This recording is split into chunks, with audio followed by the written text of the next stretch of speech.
que no anduvo en camino de pecadores, ni en silla de escarnecedores se ha sentado, antes en la ley de Jehová está su delicia.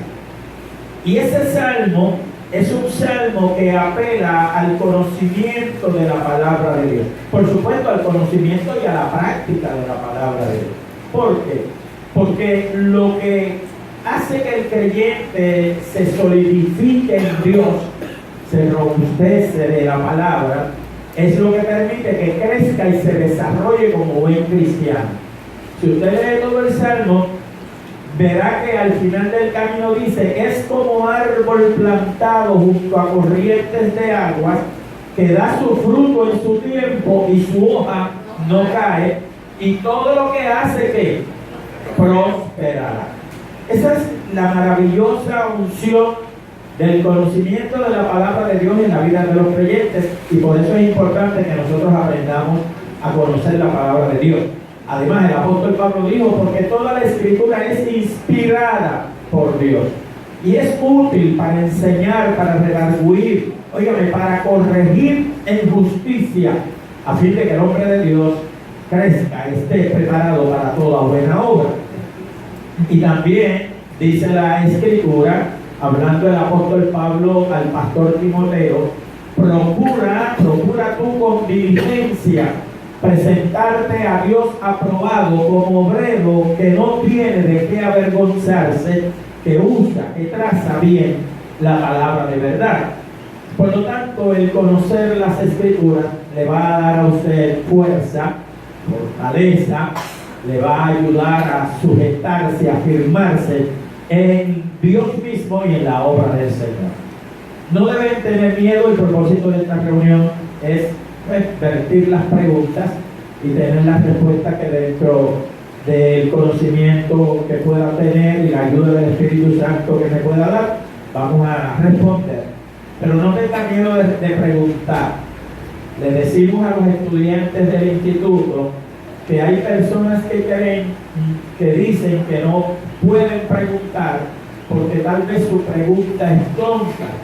Y entonces le decimos que no hay preguntas tontas, aunque sí hay tontos que no preguntan, porque lo importante es uno realmente satisfacer aquellas inquietudes y dudas que uno pueda tener.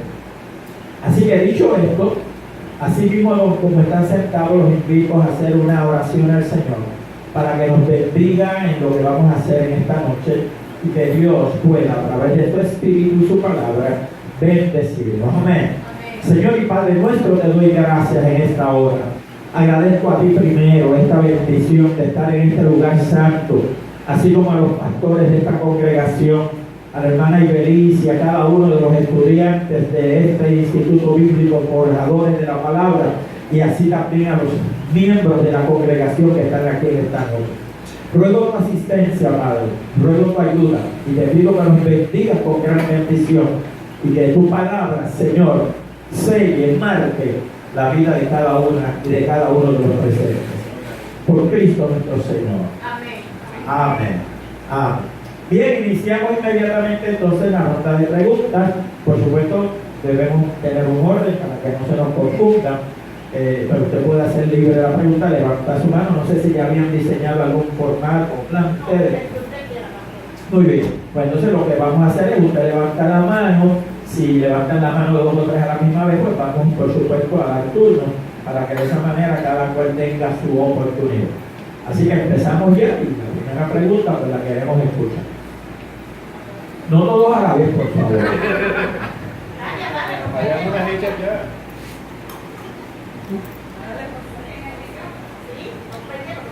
Hay un micrófono puesto al lado de la nave para que usted pueda llevar el micrófono y haga su pregunta para que todos le escuchemos.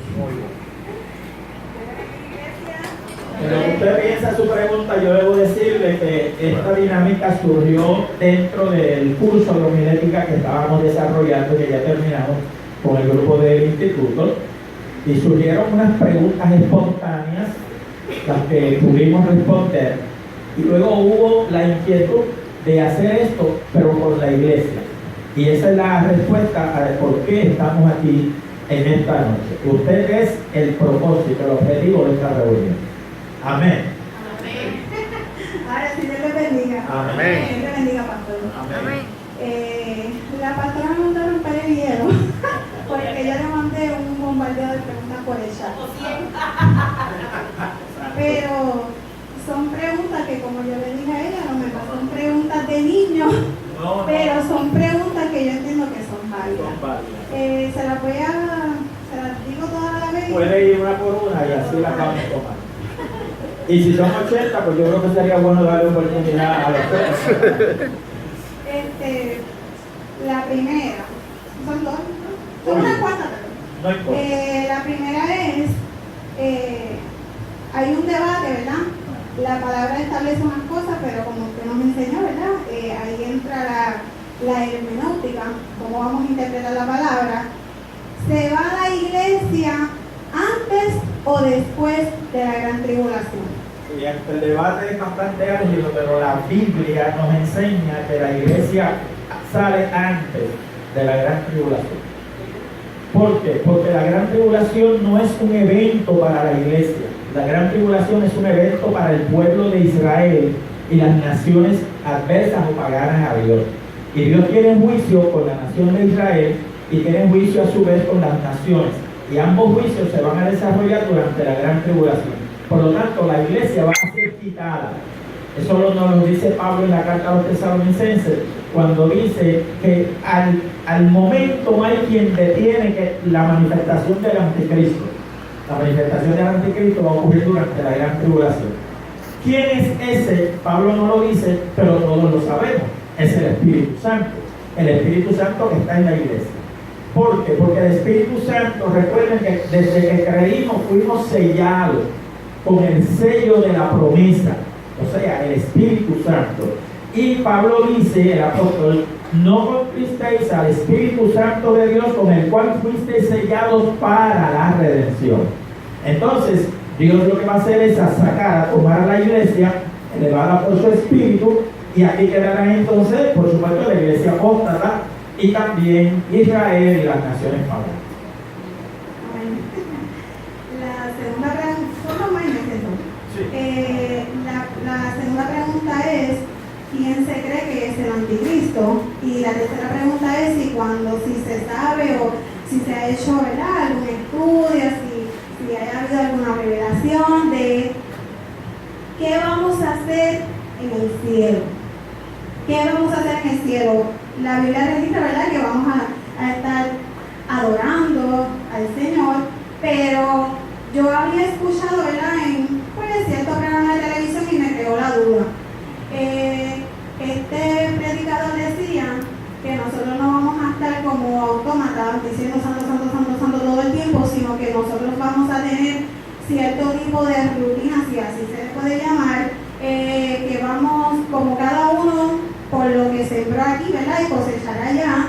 Cada uno va a tener su mansión como lo establece Jesucristo, que se pueda preparar en moradas, etcétera, mansiones celestiales. ¿Y qué vamos a estar haciendo allá arriba? Si se tiene conocimiento de eso, además de adorar al Señor 24/7, porque para eso es que vamos.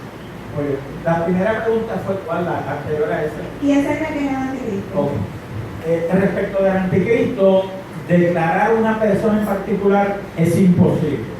Esta es una persona que surgirá de las naciones de Europa.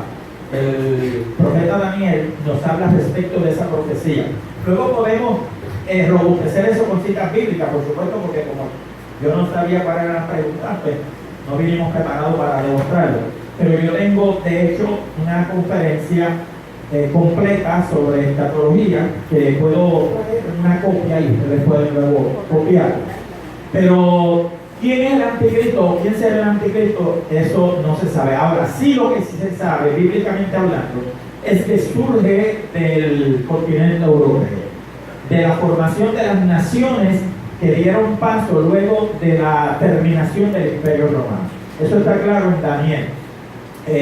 Respecto de qué vamos a hacer, la gente piensa que una vez que nosotros estemos en la eternidad con Dios, vamos a estar todo el tiempo en el cielo. Recuerden que la Biblia nos habla en el Antiguo Testamento y también en el Nuevo, que habrá cielos nuevos, pero también tierra nueva. Nosotros viviremos la tierra nueva y existiremos como ciudadanos comunes y corrientes, pero por supuesto recuerden que cada ciudadano allí será un ciudadano santo, porque los que habitarán la tierra nueva serán los redimidos del Señor, ya que los otros, dice la Biblia, cuyos nombres no fueron escritos en el libro de la vida, serán lanzados al lago que arde con fuego y azufre, es decir, sufrirán la perdición perpetua. Así que tendremos actividad en la tierra y también tendremos actividad en los cielos, porque recuerden que tendremos cuerpos celestiales. La Biblia dice que nosotros seremos transformados. Este cuerpo mortal se transformará y tendremos la capacidad de acceder a los cielos igual que la tierra.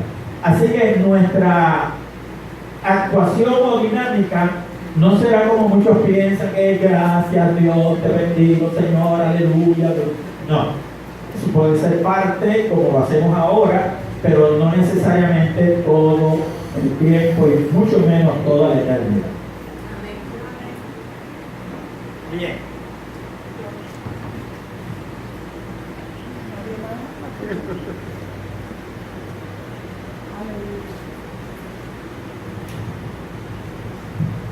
Gloria a Dios. Aleluya. Muchas personas hablan del tema del arrebatamiento. Y recientemente estuve hablando con una persona, lo cual me decía que después del arrebatamiento había una segunda oportunidad. Estuvimos debatiendo un poquito en ese tema, pero me gustaría que me aclarara la duda si habrá una segunda oportunidad de salvación después del arrebatamiento. Sí, la habrá en efecto, porque se predicará el Evangelio del Reino y el Evangelio del Reino va a llegar a todos los lugares de la tierra en ese entonces y habrá gente. Recuerden que en la gran tribulación, bíblicamente hablando, la condición para no perderse es no pactar con el anticristo.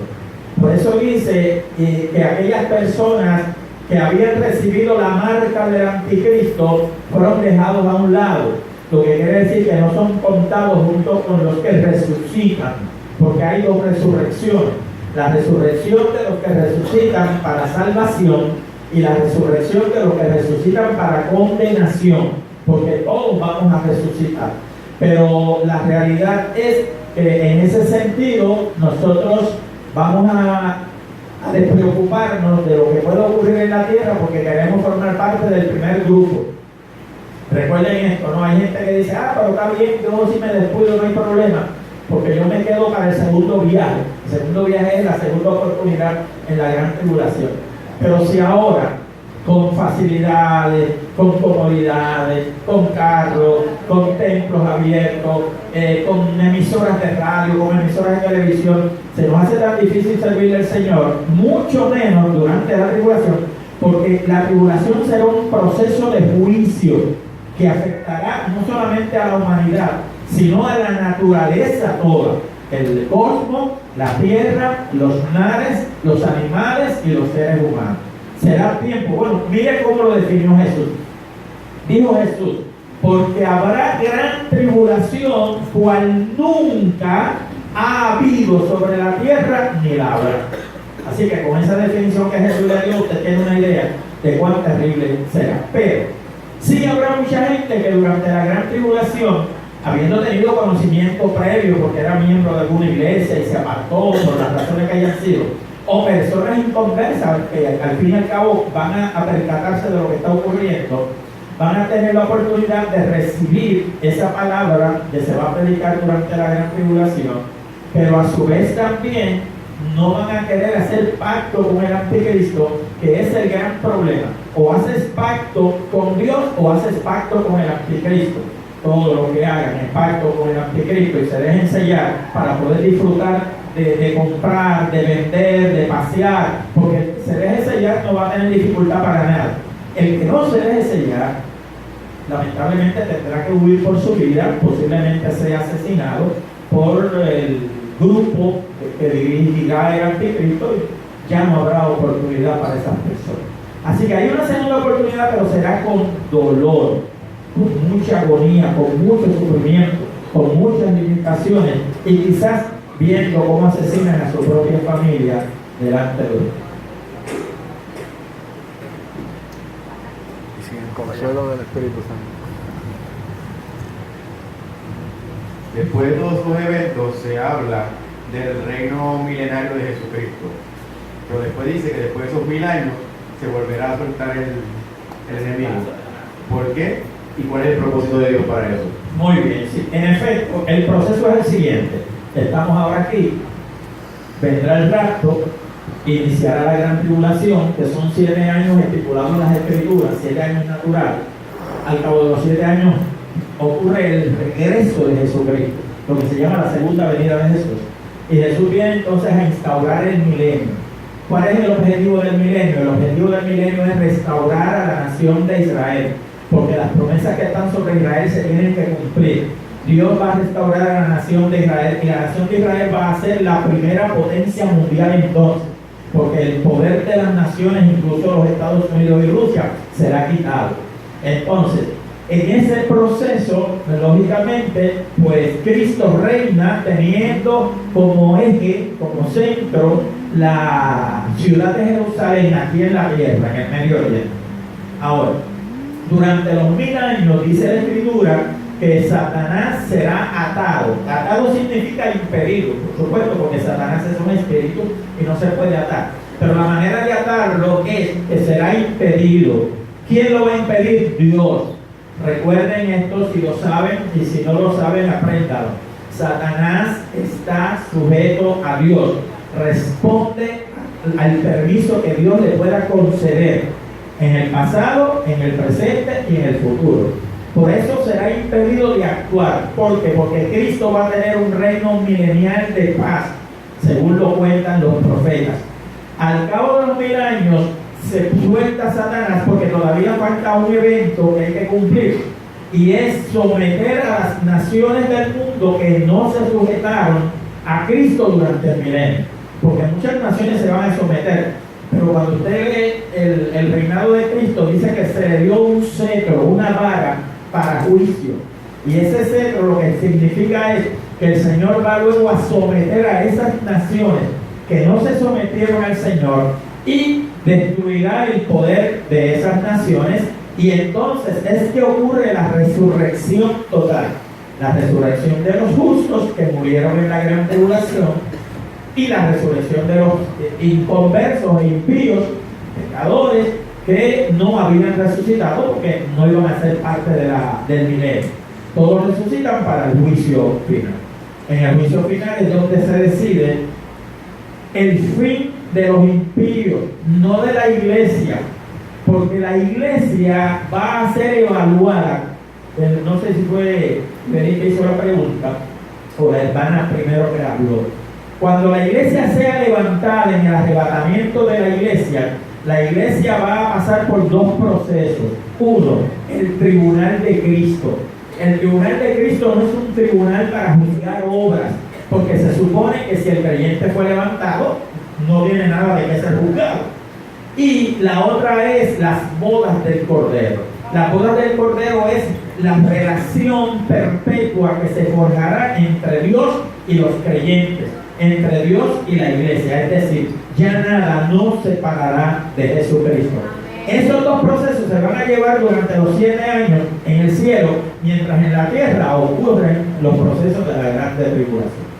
Luego del milenio, entonces, ya dijimos que Satanás va a ser suelto, va a ir engañando a las naciones que están en Oriente, lejos, los va a traer a combatir contra el que reina en Jerusalén, que es Jesucristo. Y ahí ocurrirá lo que ustedes quizás han captado muchas veces. Lucharán contra el Cordero y el Cordero les vencerá. Y eso será el final de todo. Y Satanás será lanzado en la boca de fuego y azufre, junto con la bestia que ya había sido lanzado previamente y el anticristo, y finalmente acabará todo proceso legal. En una ocasión, un estudiante de uno de los institutos donde he dado clase me preguntó: bueno, profesor, y entonces, ¿y si Satanás se arrepiente de todo mal, qué va a pasar con él? Sepa que Satanás ya fue juzgado. Satanás no va a tener una segunda oportunidad. Su fin ya está expresado por Dios. su condenación es inminente. Otro estudiante preguntó en ese mismo momento y me dijo, ¿y si surge otro diablo? Pues no va a surgir otro diablo, porque todos los que serán levantados han ya probado que son santos y que están del lado de Dios. Y por supuesto, serán transformados, recuerden. Entonces ya no habrá nada que los limite o los impulse a hacer mal. Así que será toda la eternidad en los cielos nuevos y en la tierra nueva, por todos los creyentes desde Adán hasta el último de los creyentes que esté vivo para ese tiempo. Todos disfrutaremos de esos cielos nuevos y esa tierra nueva.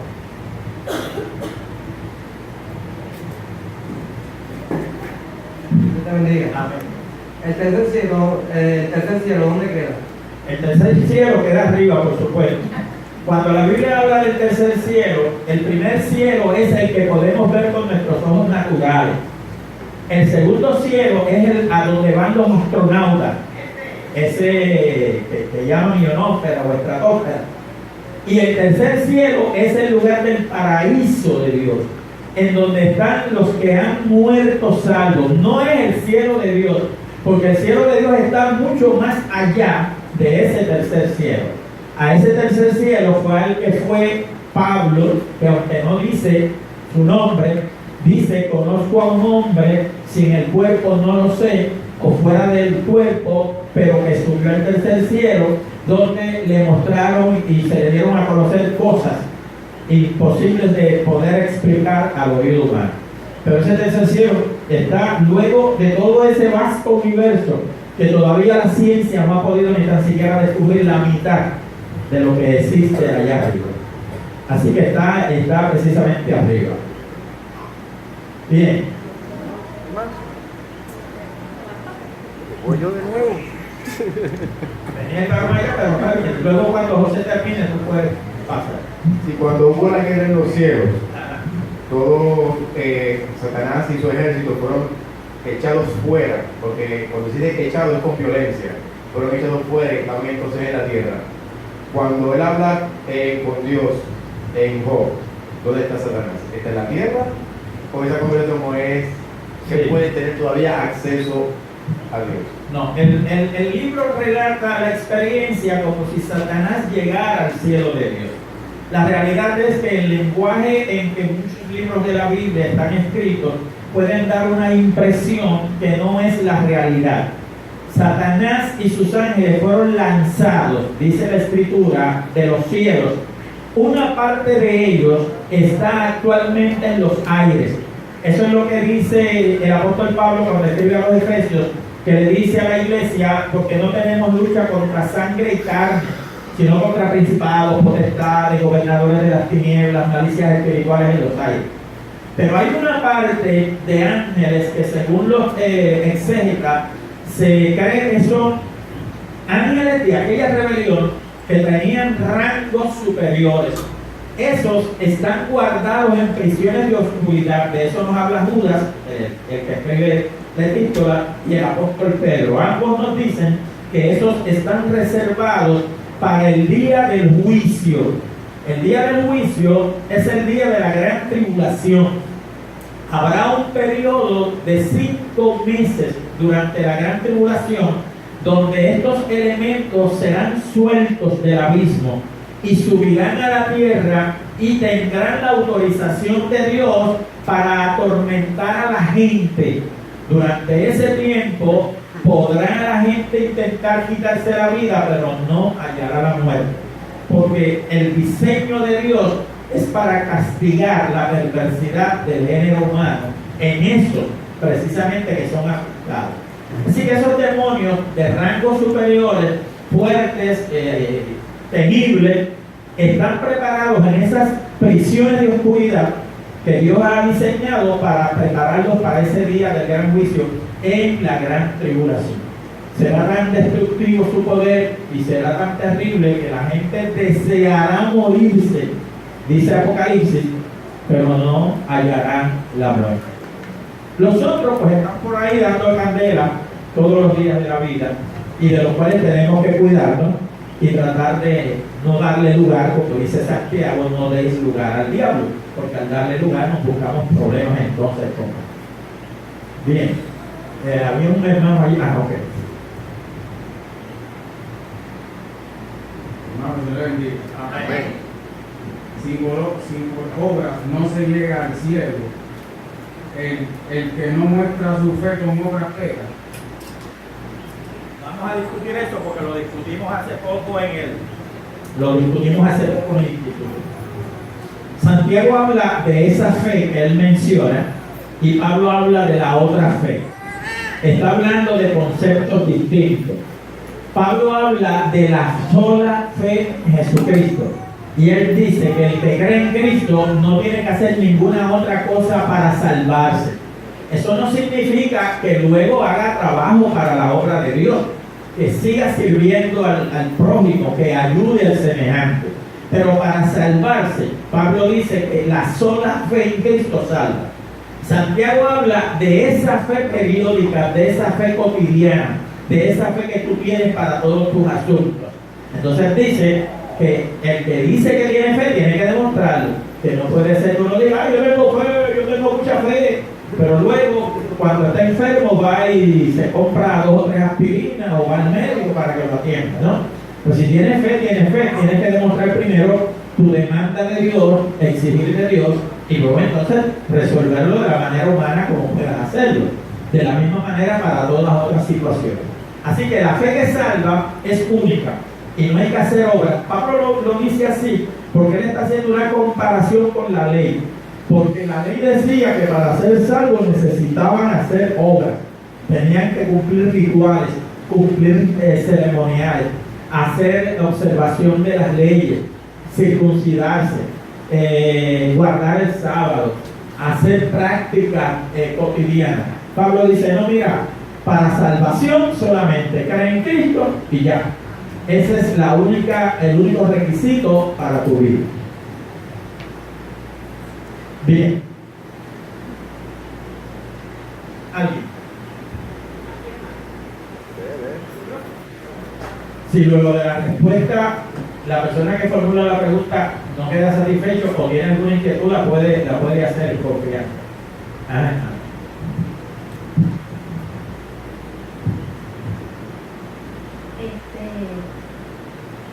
Cuando el Señor se relaciona hacia mí, o bajo un profeta, lo que sea, como me dice hija o sierva, entonces cuando se dirige hacia la pastora le dice ungida.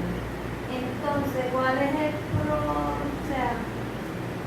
cuál es la diferencia? ¿Cómo es que o es que el siervo va creciendo, va a ser ungido, o cuando la persona es llamada ungida?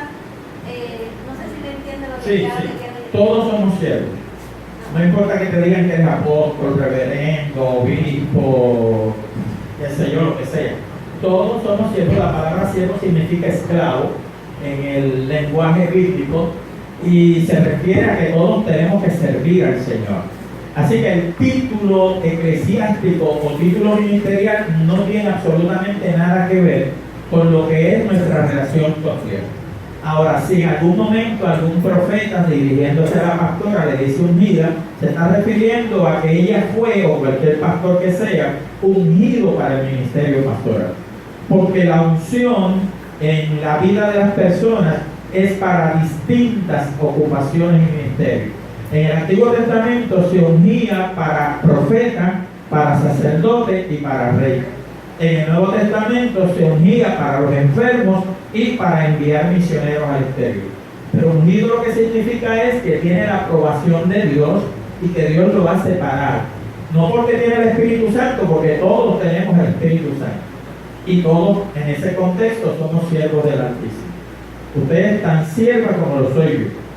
No importa los años que yo lleve en el Evangelio o las posiciones ministeriales que ocupe, somos igualitos. En la iglesia todos somos iguales, no hay diferencia. El pastor o el ministro es igual que los miembros de la congregación. Solo que Dios le ha dado, lo ha separado para un ministerio específico, en este caso el pastorado. Pero todos estamos para servir al Señor. Y por eso es que los apóstoles se llamaban, como Pablo lo usa mucho, dice Pablo siervo de Jesucristo, porque esa es la realidad de nuestra vida. O sea que el ungido es ya cuando ya tiene establecido su ministerio o lo que Dios lo llama. Correcto, el ungido es la persona, miembro de la iglesia, que Dios elige para alguna capacidad ministerial, para el pastorado, para la educación, para el evangelismo, para las misiones, para la capellanía, en el área que Dios lo designa. Y es ungido por eso, porque tiene un llamado de Dios. Hay mucha gente dentro de cuerpos ministeriales que no tienen unción de Dios, no tienen llamado de Dios. Ellos simplemente se llaman a ellos mismos. Y hay que hacer diferencia entre lo que es el llamamiento y el llamamiento. Bien.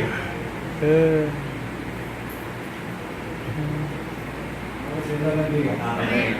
Tengo una pregunta. ¿Cómo se define exactamente los 7 sellos?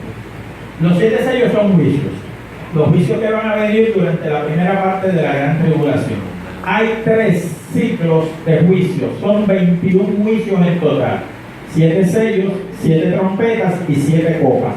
Eso es simbólico, ¿no? Lo de copas y sellos y trompetas es simbólico.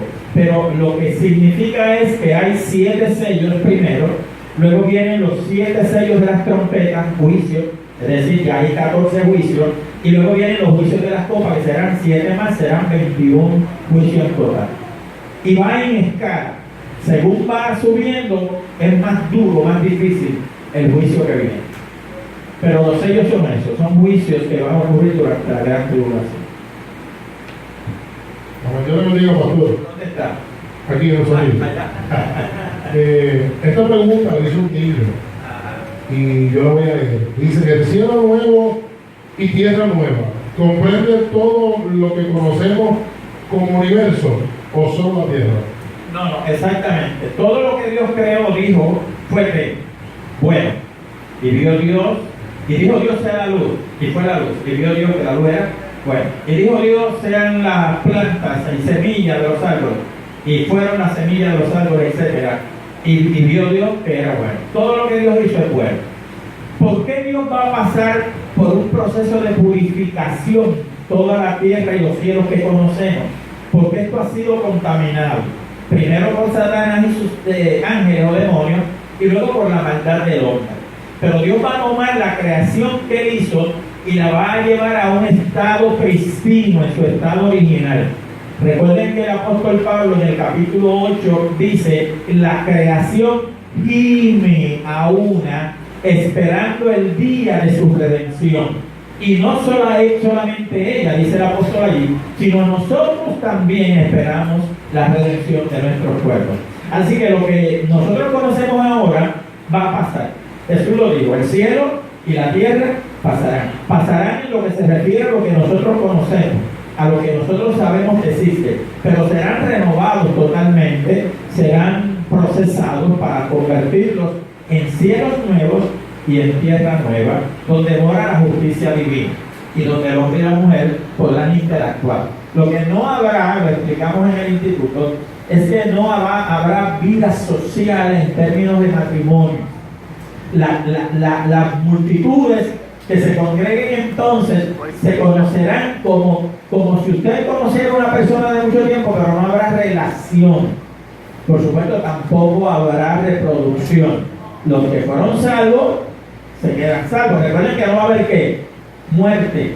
Nadie va a morir. Así que tampoco es necesario que usted piense en un gimnasio o en hair club o que piense en dieta, porque seremos transformados, tendremos cuerpos nuevos, como yo le digo a los estudiantes, sin panza, sin calva, sin chichos, bonitos, porque seremos el pueblo de Dios. Amén. Levántate. Bien. Permiso, tengo una pregunta. ¿Dónde está? Aquí. Después de que todo esto acontezca, que nosotros ya estemos allá con Dios, que todo haya pasado. Me preguntó siempre si va a haber una nueva generación, lo cual va a ser una nueva historia. Nuevas generaciones no. No habrá como dijimos ya, no habrá matrimonio primero. Si no habrá matrimonio, pues no hay vida matrimonial y no hay relación alguna ni reproducción ninguna. Sí, ¿ah? Sí, porque los niños van a ser salvos. Pero todos los que, recuerden que en la eternidad nunca ni nos vamos a enfermar ni nos vamos a morir.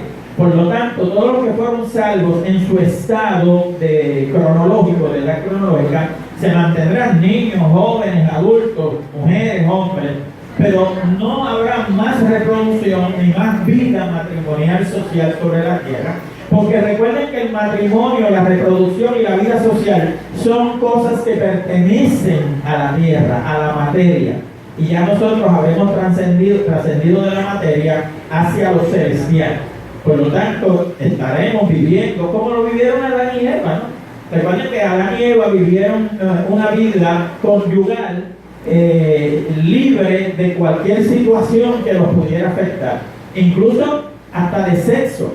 Porque ellos, si hubieran tenido sexo, hay algunos que afirman que ellos ya tuvieron más hijos, pero si hubieran tenido más hijos, entonces hubiese habido un conflicto, porque Adán y Eva fueron condenados por su desobediencia, mas aquellos hijos no lo hubieran hecho, porque estarían alejados de ellos. Así que no, la Biblia nos dice que luego de consumarse el pecado, es que Adán conoce. Este término conocer en la Biblia significa juntarse sexualmente. Adán conoció a su esposa Eva y tuvo un hijo, y de donde nació Abel, y luego hace el recuento de todos los demás hijos que tuvieron Adán y Eva. Pero ciertamente será una vida donde todos coexistiremos en paz, en armonía, haciendo labores y tareas que me imagino que estarán diseñadas para hacerlo, pero sin el esfuerzo ni el trabajo. No olviden que el trabajo vino como consecuencia del pecado, porque al principio el hombre y la mujer no trabajaban, no se esforzaban, simplemente iban al árbol, tomaban el fruto y ya. Luego del pecado es que Dios le dice a Adán: te mantendrás en el sudor de tu frente, y a Eva le dijo: con dolor parirás tus hijos. Todo eso es fruto precisamente de la desobediencia de ellos y de la degradación a la cual fueron entonces llevados por Dios para vivir sobre esta tierra imperfecta, ya que ellos eran imperfectos. No olviden que cuando Adán y Eva pecaron, Dios los sacó del Edén. Dios no los dejó en el Edén, pero para que no se alargue su mano y tome del árbol de la vida y viva para siempre en pecado, entonces Dios envió querubines, los expulsaron del huerto del Edén, y dice que querubines con espadas ardientes velaban el lugar para que no regresaran allí. Porque eso es sinónimo, en este caso, de lo que será la tierra de Dios, el cielo de Dios, cuando seamos constituidos en gente de Dios para vivir eternamente en paz, en armonía, en felicidad, en regocijo, en interacción de unos con otros.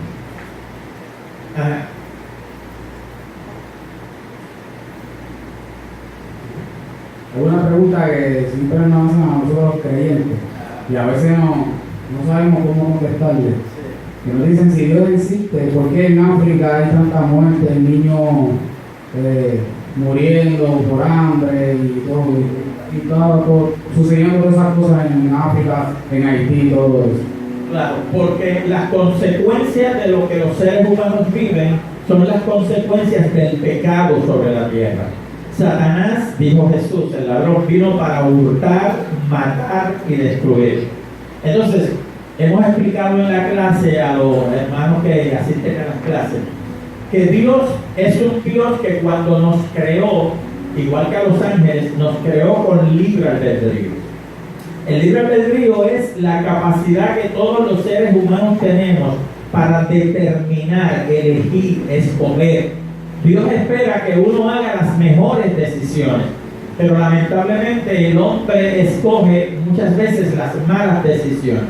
Entonces, los niños que no tienen culpa de las actuaciones de los padres quedan apresados, quedan esclavos de las consecuencias de aquellas malas decisiones. ¿Se fijan? Entonces, cuando un padre, por ejemplo, le es infiel a su esposa y se va por fuera a tener sexo promiscuo o sexo extramarital, está trayendo la posibilidad de una enfermedad de transmisión sexual a su casa y podrá infectar a su esposa. Estos son consecuencias de gente que no está haciendo el pecado, pero está sufriendo por lo que hace el otro. Dios no se va a meter jamás en las decisiones que tú tomes. Las decisiones que tú y yo tomemos son de libre voluntad. Dios no viola la voluntad del individuo. Él simplemente permite que las cosas ocurran. Claro, si Dios tiene planes con alguna persona, Dios moverá sus fichas para obrar que eso ocurra, ¿no? Como es el caso, por ejemplo, de Jonás. Dios le dijo a Jonás, ve a Nínive y predica. Jonás no le dio la gana de ir a Nínive, se fue para otro lado. Jonás cogió del Medio Oriente, donde está Israel hoy tiempo, y se fue hacia el sur de España. Bueno, Dios lo siguió, levantó una tempestad en alta mar, hizo que el barco casi zozobrara, tuvieron finalmente que lanzarlo a las aguas. Allí tenían un pez preparado para tragarlo y no digerirlo, y lo vomitó en las playas de Nínive, desde donde caminó hacia el centro de la ciudad para predicar. ¿Por qué? Porque Dios quería que Jonás llevara ese mensaje. Tal vez con la lección para Jonás de que aquellos prejuicios que tenía sobre los ninivitas debían quitarse, porque esa es la lección que se deriva del libro de Jonás. Pero Dios no va a impedir, hermano, si Dios impidiera que la gente haga las cosas malas que hace, este mundo sería un mundo como bueno, buenísimo, perfecto. Pero ese mundo perfecto va a ser cuando los creyentes redimidos lo vivan. Y no habrá necesidad de que Dios nos prive, no hagas esto, no hagas aquello, porque los que vivamos entonces, nuestra mentalidad será la de hacer el bien constantemente. Y Dios no tendrá que obrar en ese sentido. Pero es lamentable porque muchas naciones, muchos hombres, muchas mujeres, muchos niños especialmente, sufren los desvaríos de adultos que andan en pecado. Pero Dios, fue la capacidad que Dios le dio a cada uno, y cada uno la ejerce como quiera. El Señor le dijo a los israelitas: yo he puesto delante de ti la vida y la muerte, escoge. Yo he puesto delante de ti la maldición y la bendición, escoge. Tú la vas a escoger, porque tú no puedes hacer otra cosa. Josué le dijo a Israel, al final de su vida, luego de las conquistas de la tierra de Canaán: escogeos hoy, pueblo de Israel, escojan hoy a quién van a servir. Si a los dioses de los amorreos al otro lado del Jordán, o a los dioses de los amorreos en este lado, pero yo elijo, yo y mi casa serviremos a Jehová. Era la decisión. Cuando el rico fue donde Jesús: maestro bueno, ¿qué haré para servirte? ¿O qué me pagarás para que te sirva? Jesús le dijo: mira, las zorras tienen cueva, las aves su nido, y el Hijo del Hombre no tiene ni dónde recostar su cabeza. Pero ¿saben un mandamiento? Sí, Señor, yo sé los 10 mandamientos, y se los citó. Jesús le dijo: muy bien haces. Ahora ve y vende todo lo que tienes y dáselo a los pobres. Pero dice que como su corazón estaba pegado a las riquezas, no sirvió al Señor. Y son las decisiones que Dios respeta. Claro, al fin y al cabo tendremos que darle cuenta a Dios precisamente por eso. La Biblia dice que todos pasaremos ante la presencia de Dios y todos tendremos que dar cuenta de nuestros actos, sean buenos o sean malos. Añadiendo, ¿verdad?, lo que estaba hablando ahora, usted dijo que Dios respeta la decisión de cada uno de nosotros. Mi pregunta es, hablando de Jonás, ¿Dios no violentó la decisión de Jonás al prácticamente obligarlo a llevar el mensaje? No, ¿sabes por qué? Porque estaba sobre la mesa dos cosas: la voluntad soberana de Dios, que quería que Jonás fuera a Nínive, y la voluntad humana de Jonás. Y cuando tú las evalúas las dos, siempre va a pesar más la voluntad soberana de Dios, porque el propósito de Dios se tiene que cumplir, y porque la persona a quien se está comisionando, en este caso Jonás, era un profeta de Dios. Entonces se supone que un profeta de Dios esté listo para cumplir la voluntad soberana de Dios. Pero a Jonás le dio la fatal idea, por prejuicios que tenía contra los ninivitas, de no ir a predicar. Entonces Dios quiso que fuera Jonás, porque Dios pudo haber elegido otra persona, ¿no? Pero Dios quiso que fuera Jonás, el prejuicioso contra los caldeos o los ninivitas, el que trajera el mensaje a él, para que se diera cuenta que él, Dios, es un Dios de amor y de misericordia, y que aunque los ninivitas habían pecado, Dios estaba dispuesto a perdonarlo, como lo hizo. Por eso fue que Jonás después, cuando predicó y salió de la ciudad, se sentó frente a la ciudad, un espacio, ¿no?, notable, porque él estaba esperando el fuego de Dios que bajara del cielo y consumiera a los Nínive. Y de tanto esperar, se durmió. Y mientras se durmió, creció. Dios hizo crecer una calabacera que le dio sombra. Y él se sentía muy cómodo y regocijado allí con la calabacera, hasta que el sol empezó a calentar. Parece que Jonás era calvo, y cuando el sol empezó a calentar, lo quemó y se molestó. Y le dijo a Dios: ¿por qué secaste la calabacera? Y Dios le dijo: de esa misma manera te quiero enseñar que los ninivitas eran proscritos, pecadores y malos, pero se arrepintieron. Y ellos tienen derecho también a disfrutar de la misericordia que tú también disfrutaste. Es una lección totalmente para el profeta. Pero es la voluntad de Dios puesta sobre la voluntad del hombre. Es el caso de Jesús. Cuando Pedro le dice a Jesús, Jesús dice: yo tengo que ir a Jerusalén, tengo que bajar allá para ser apresado por los sacerdotes, los principales sacerdotes. Pedro le dijo: ay maestro, no permita que tal cosa te ocurra. Jesús le dijo: te reprendo, Satanás, porque no me puedes impedir que yo cumpla con el rol que me ha tocado. Y cuando le cortó la oreja al soldado, ¿recuerdan ese hecho? Cuando arrestaron a Jesús a la medianoche del día en que estuvo en el Getsemaní, que Pedro sacó la espada que tenía empañada y le tiró. Él no le tiró la oreja, ¿saben? Él le tiró la cabeza. Él le quería cortar la cabeza por la mitad. Lo que pasa es que el soldado romano, por regla general, era diestro, y el escudo lo protegía en todo este lado. Y cuando Pedro lanzó la espada, le llegó a cortar la oreja. Y Jesús le dijo a Pedro: por favor, no trates de impedir que yo cumpla con lo que el Padre ha puesto en mí. Así que la voluntad soberana de Dios se va a cumplir, hermanos, porque es esa. Pero cuando no está en juego la voluntad soberana de Dios, el individuo es el que elige y decide qué quiere hacer.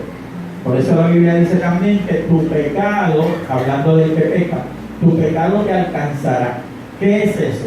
Eso significa las consecuencias de lo que tú hagas van a venir sobre ti.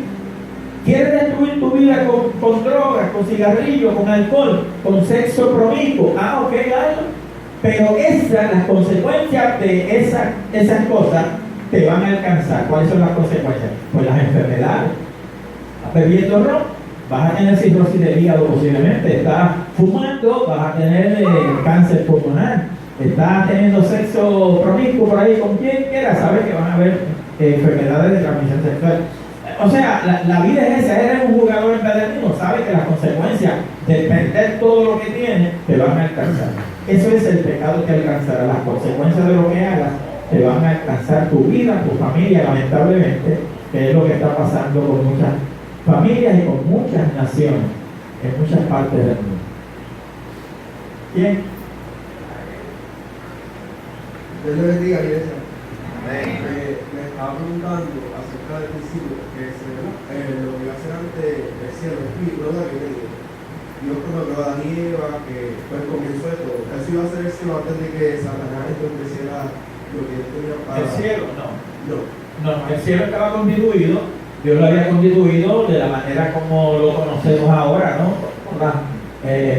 Todo su cuerpo celeste, y la tierra estaba también constituida. Ahora, eso sí, el propósito de Dios fue poner al hombre en la tierra para que viviera en santidad, es decir, apartado de cosas que lo dañaran, y pudiera vivir permanentemente sobre la tierra. Fíjate que esto lo podemos obtener de las edades que cumplían los patriarcas en aquellos primeros siglos de la historia.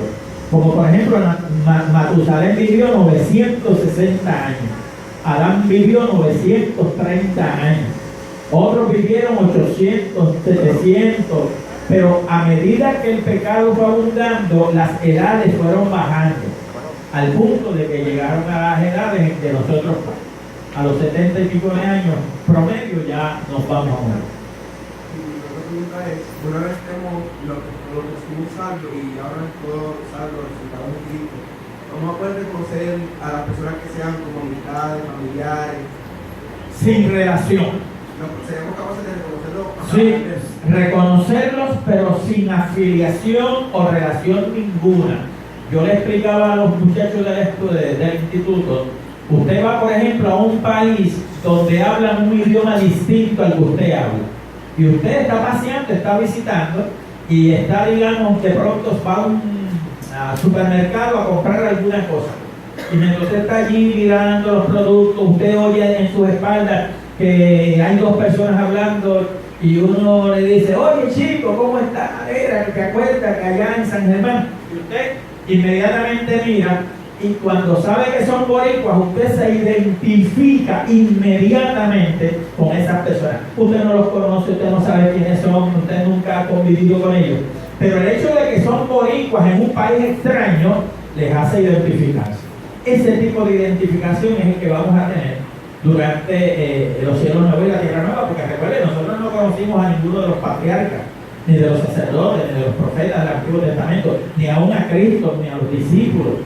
Pero vamos a tener tal identidad porque recuerden que el motor impulsor de esa relación va a ser Jesucristo, que estará también en nosotros, con nosotros, no ya en nosotros, sino con nosotros, porque será parte de nuestro vivir diario. Lo que no habrá, como ya dijimos, es relación, porque las relaciones van a terminar una vez que la iglesia sea levantada del cielo y los cielos nuevos y la tierra nueva sean constituidos. Un idioma universal. Todos hablaremos la misma lengua y todos adoraremos, incluso, dice, iremos al mismo lugar para adorar, porque el centro de la vida cristiana o espiritual será Jerusalén. Eso está también categorizado en los profetas.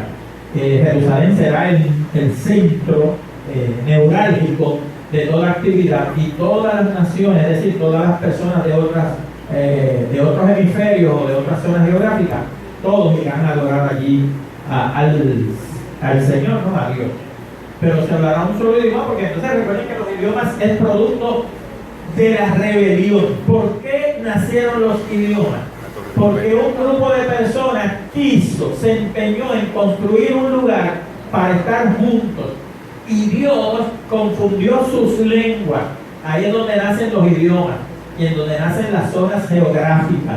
Entonces Dios, por el empeño que aquellos tuvieron, los de Babel, confunde sus lenguas. ¿Qué pasa? Que en la mezcla, en el trabajo, en el hacer lo que tenían que hacer, no se entendieron. Aquel hablaba como yo, pero aquella no hablaba como yo. Entonces yo no podía hablar con aquella, tuve que separarme, y se fueron en grupos y empezaron a constituir partes de la tierra creada que estaban deshabitadas. Fueron a vivir a estos lugares, y ahí es donde nacen las naciones y las regiones de entonces. Y cada cual habló el idioma que conocía y que entendía en ese acto de rebelión que había por la. Pero en el Señor todos hablaremos una misma lengua y un mismo idioma, porque no habrá separación, recuerden. No habrá separación geográfica, y no habrá separación cultural, ni habrá separación lingüística, ni habrá separación intelectual, nada. Todos estaremos en el mismo estándar delante de Dios. Qué bueno, ¿verdad? Porque eso nos evita muchos problemas, muchas situaciones. Que vamos a los países y a veces no podemos comunicarnos con personas igual que nosotros, creyentes como nosotros, por el idioma que hablan. Y hay que buscar un intérprete. Y fíjense que en la misma iglesia el Señor tiene intérprete, porque 2 de los 9 dones del Espíritu, uno es el don de lenguas y el otro es el don de interpretación de lenguas. ¿Por qué eso es necesario? Pues es necesario porque, como hablamos diferentes idiomas, el que habla un idioma, digamos alemán, que no entendemos, pues necesitamos de un intérprete. Las lenguas glosolarias lo que se llama la glosolaria es la lengua angelical. Esas no se interpretan, porque esas son lenguas particulares del creyente para con Dios. A eso se refería el apóstol Pablo cuando decía: cuando tú quieras hablar lengua, no la hables delante de todo el mundo, porque no te van a entender. Imagínate, decía Pablo, que se levanten 10 hablando lengua, y cada cual en una lengua que nadie entiende, y van a pensar que ustedes están locos, decía Pablo a los corintios. Así que cuando ustedes hablen lengua, váyanse solitos al altar y allí oren y hablen sus lenguas para con ustedes. Ahora digo, si hay intérprete, entonces sí, porque ya para entonces las lenguas tienen que ser lenguas humanas. No olviden que en la Biblia se habla de lenguas angelicales y de lenguas humanas. Pablo decía, si yo hablase lenguas humanas y angelicales, haciendo la diferencia, y no tengo amor, y entonces ahí se habla del capítulo 13 de Primera de Corintios. Así que cuando hay un mensaje en lengua, debe haber una interpretación, ya por la misma persona o ya por otra persona que Dios elija para dar el mensaje. Cuando es lengua angelical, usted la habla y usted se goza y la disfruta y se edifica para el Señor. Otro. Dios bendiga. Ajá. Usted se estaba hablando ahorita al principio de que habría una segunda oportunidad. Entiendo que lo de los 144,000 son los de 12,000 de cada tribu, ¿no? 12,000 de cada tribu. Ahora, la bomba viene aquí. Ajá. ¿En dónde queda cuando dice los tibios los vomitaré? O sea, alguien que vomita algo no lo va a recoger para echarlo. Bueno, eso es simbólico. Mira lo que ocurre aquí. Eso tiene que ver con la iglesia de la Odisea, una de las 7 iglesias de Asia Menor a las que se le envía el mensaje. Recuerden que Apocalipsis 2 y 3 trata sobre 7 iglesias a las que se les dirige un mensaje particular. Cada iglesia de esa es representativa de una etapa distinta de la iglesia universal. Entonces, a cada iglesia se le envía una amonestación y una advertencia. Cuando llegue el turno de la Odisea, a la Odisea se le critican 3 cosas. 1, se le dice, por cuanto no eres frío ni caliente, te vomitaré de mi boca. En el mensaje, el Señor estaba haciendo alusión a una situación natural que ocurría con la iglesia de la Odisea o con la ciudad de la Odisea.